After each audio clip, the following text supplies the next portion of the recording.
Hello, my name is Indrajit. My topic is surface chemistry. Surface chemistry.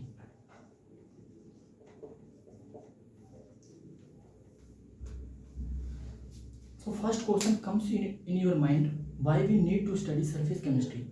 What is the main importance of the surface chemistry in our everyday life? So we can see there are many processes which totally depend on the surface phenomena like degradation of the dyes and formation of the micelles is totally depend on the surface phenomena, and rusting of iron is totally depend on the surface phenomena. In this chapter there are many terms like adsorption, absorption, desorption and sorption. So what is adsorption?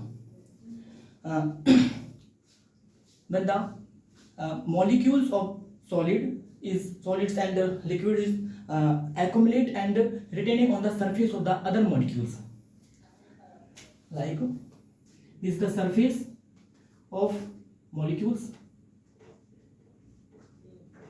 This is solid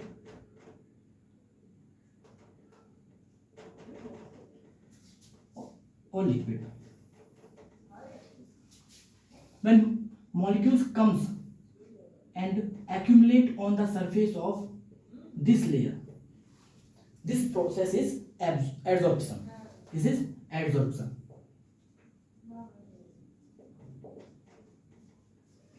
Second is absorption.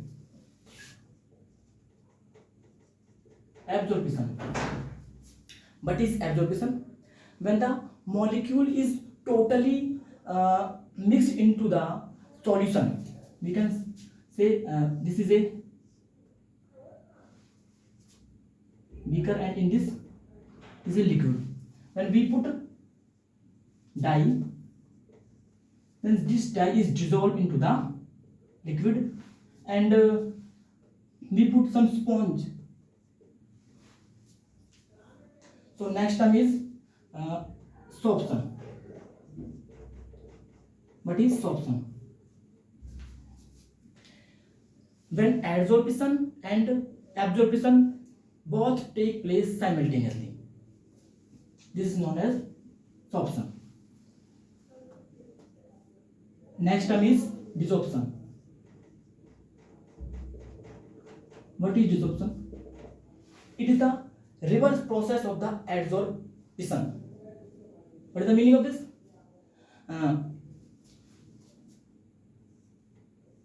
When molecules come on the surface of the other solid, this process is adsorption,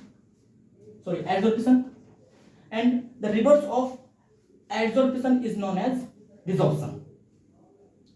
Means the molecules come back from the surface of this, from surface of this. This is the desorption.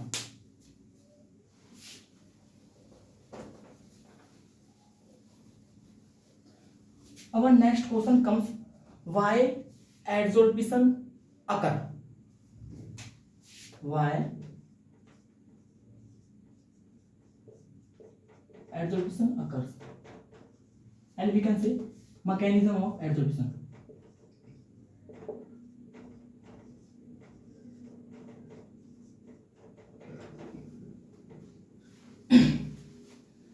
Let's consider a beaker, and in this beaker we put liquid. This is liquid.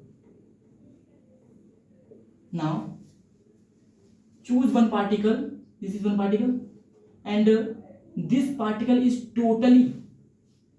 equally attracted by the other molecule which is also present in the liquid in all direction. Due to this, the net balance force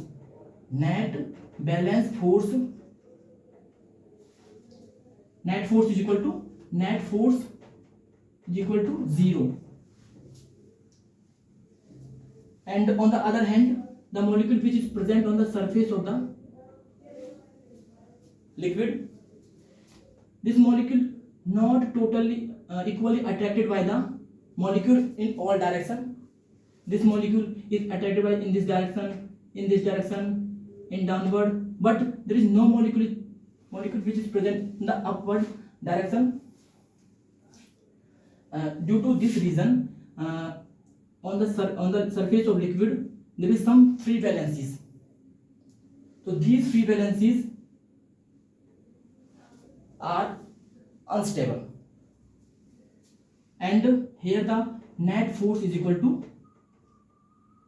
not equal to 0. Net force not equal to 0. So these molecules want to become stable. How these molecules become stable?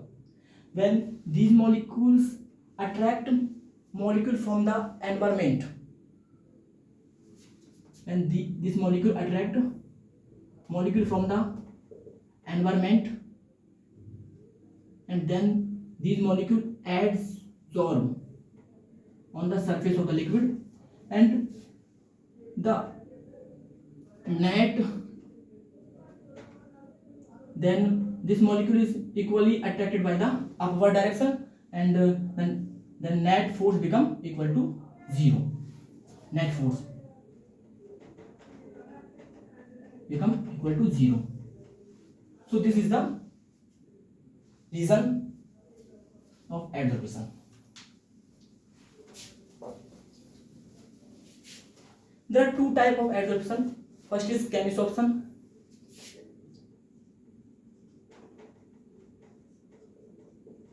Second is physisorption.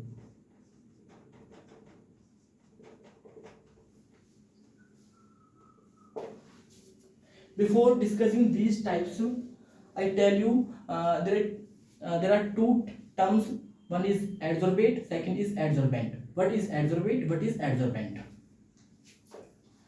The molecule which is adsorb on the surface of the solid is known as adsorbate, and the solid or liquid molecule which is provide the surface for the adsorption process is known as adsorbent. So these molecules comes and adsorb on the surface of this solid and liquid. So these molecules are adsorbate because they comes and retain onto the surface, and this solid surface is act as adsorbent because it provides surface for the adsorption process. So in surface chemistry we study chemical reactions, how chemical reactions take place on the surface of liquid and solids. In chemisorption,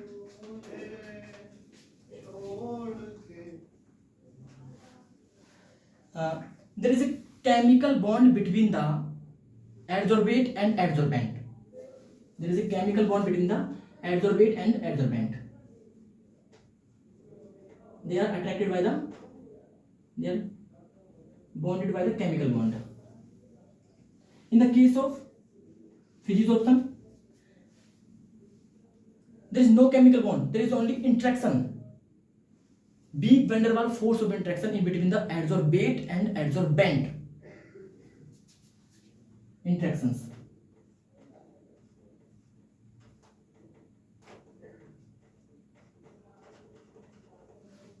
There is no chemical bond. Due to this reason,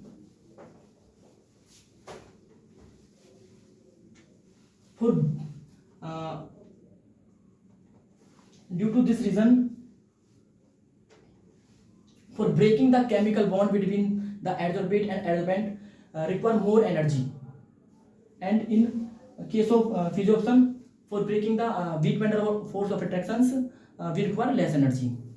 So effect of temperature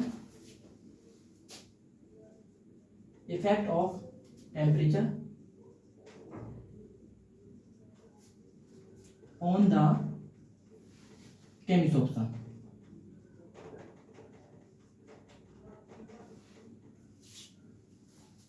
Sorry, first we take fifth option.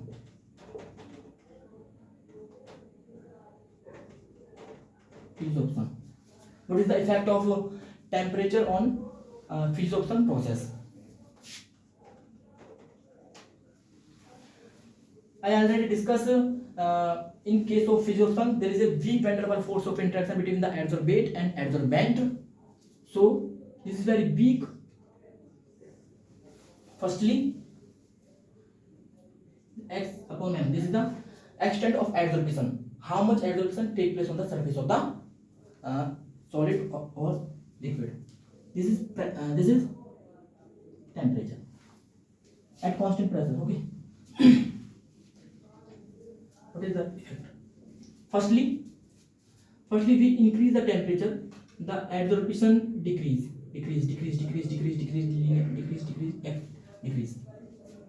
This is because in between the adsorbate and adsorbent there is weak van der Waals force of interactions. If we increase the temperature, then this van der Waals force of interactions breaks and then adsorption process at a decrease. This is the effect of temperature on the physiopsons. Second is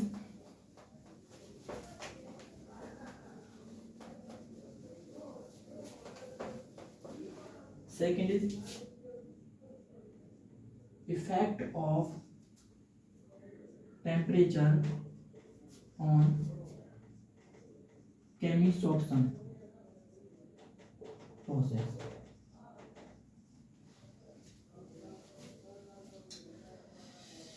I already say you in case of chemisorption process, there is a chemical bond, which is strong bond in between the adsorbate and adsorbent.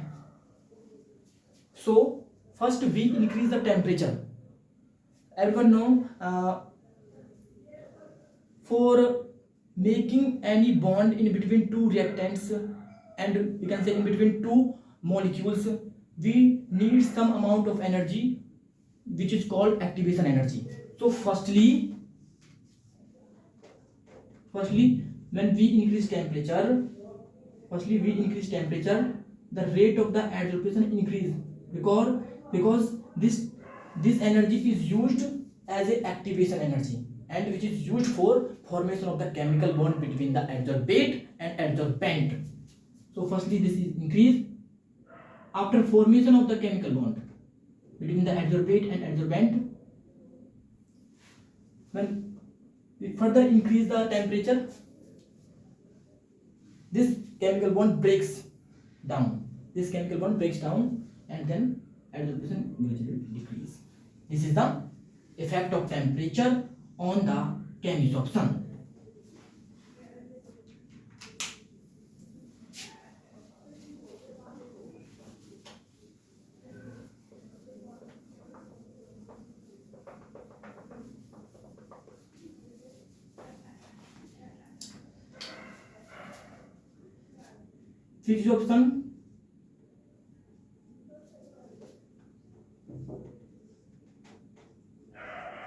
Physiopson process is a reversible process because in between adsorbate and adsorbent there is a weak van der Waals force of interaction. So this is a reversible process. But chemisorption is a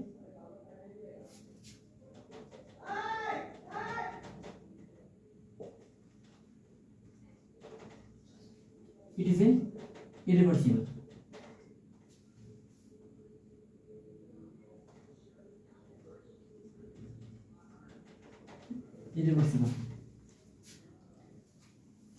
Because in between adsorbate and adsorbent strong chemical bond is formed. Once a chemical bond is formed between the adsorbate and adsorbent, then this for breaking of this bond we need more amount of energy.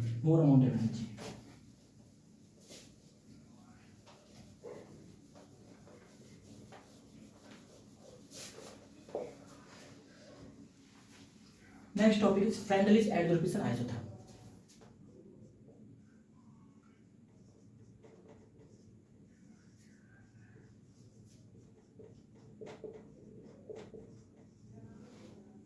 What is Freundlich adsorption isotherm?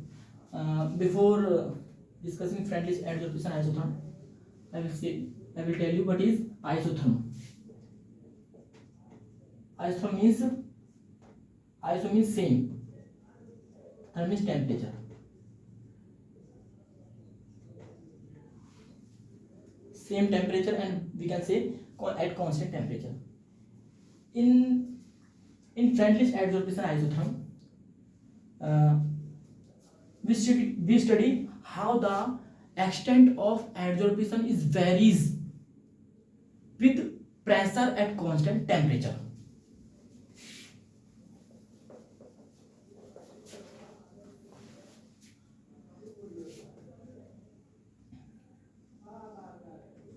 This is extent of adsorption. Here X is equal to mass of adsorbate, and M is equal to mass of adsorbent. This is pressure.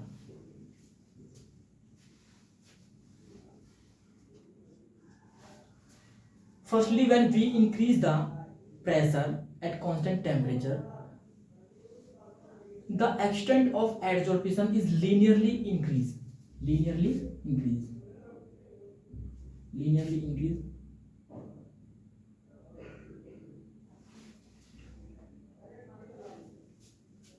After that, we increase pressure, the adsorption is very slowly increase.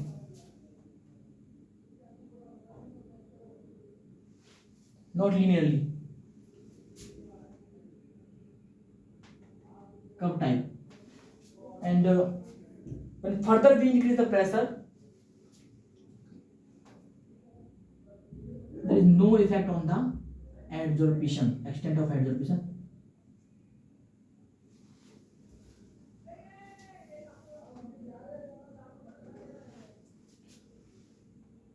This is happen at equilibrium. And this pressure is saturated pressure. Saturation pressure. Firstly, in first case, at very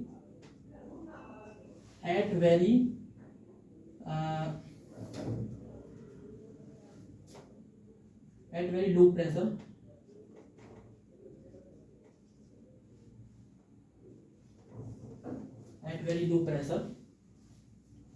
the extent of adsorption is directly proportional to the pressure. We increase the pressure, and extent of adsorption also increase linearly. And X upon M is equal to Kp. This is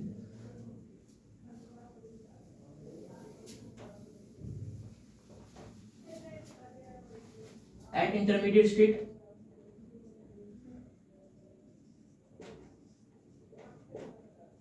Intermediate pressure, the extent of the adsorption is, first we I tell you first actually at high pressure, at this stage there is no effect on the adsorption. Extent of adsorption is directly, there is no effect on the pressure. This become constant.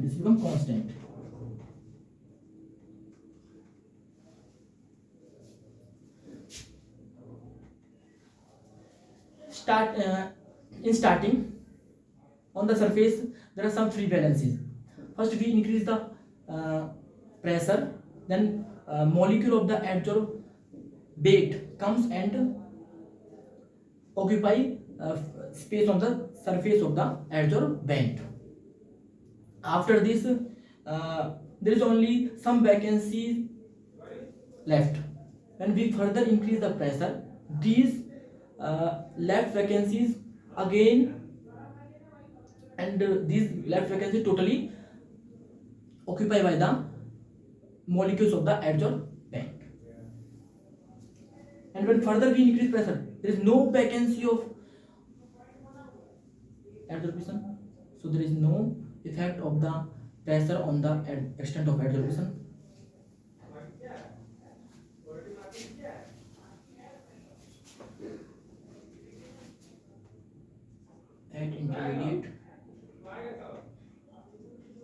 At intermediate stage, intermediate process,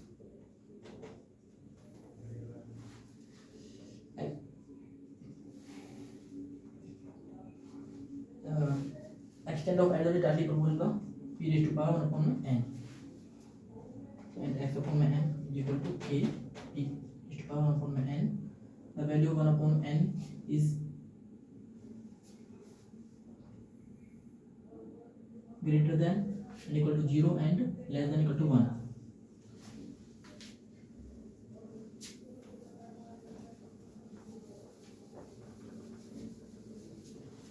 Now we take log, this is first equation, this is the Freundlich adsorption isotherm.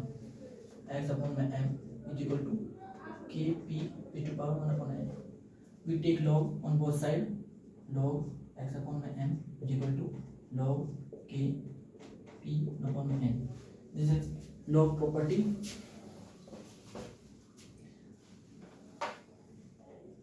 Log x upon m is log property, log a plus kb, so log a plus, so log a dot b, so log a plus log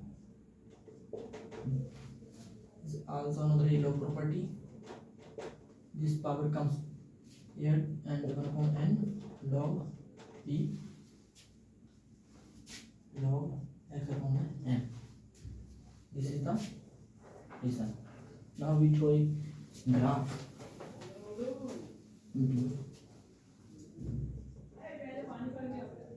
Log x upon m and log p. This is intercept, this is slope. So there is a, this is intercept, and here from here a straight line, and this is slope. Slope is 1 upon n, and this is log x upon m. When we draw the graph between the log x upon m and log p, so there is a straight line graph. Thank you.